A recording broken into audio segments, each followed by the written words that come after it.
Pinakatay ko na guys yung aircon ko. Walang nabili ng buuhan eh. Kaway ka dyan, Loy.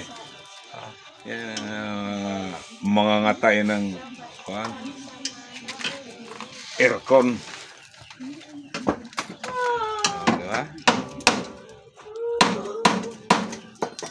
Ano yan? Dalawang aircon yung kinatay niya. Yung isa, tagagupit ng tanso. Yung tanso guys. Mga pito.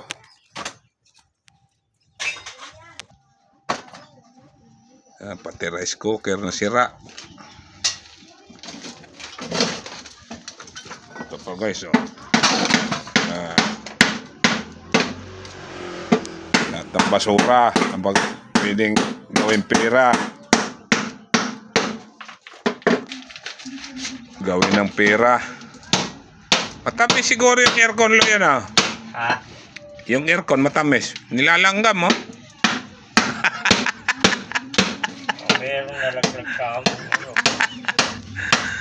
Diba guys? Malaglag ka mo. Diba pag nilalanggam matamis? Di maraming langgam. Matamis yung aircon. Kaya malamig to. Umiiwas sila sa init. Ganon? Nagpalamig sila dyan sa loob? Oo. Ganon pala yun guys. Aircon eh. Sumirit na yung preyon guys, oh. Ang dami pa ng preyon.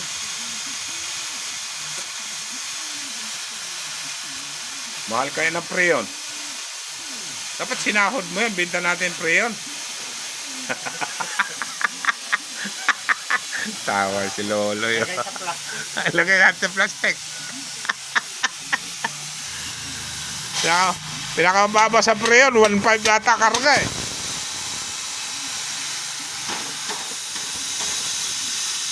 Diba? Yung tinatawag na preyon. Puno nga yan. Katay na guys, oh.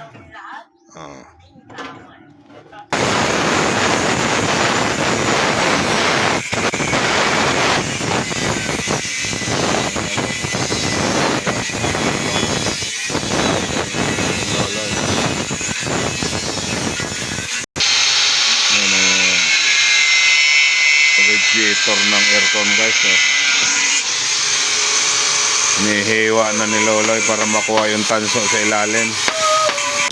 Hinilipon niya yung langis guys. Maganda yung langis na yan eh.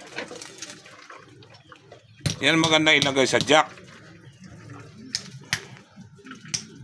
Ayan, tinatanggal na lang tanso guys.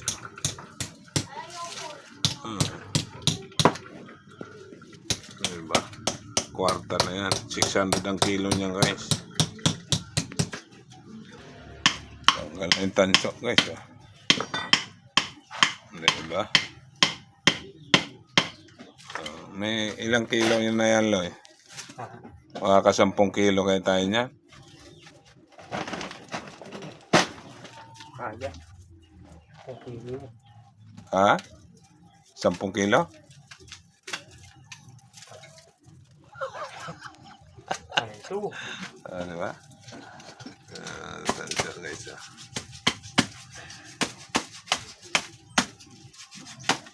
Bye-bye. Pakishare na lang, pakipalo ng ating video.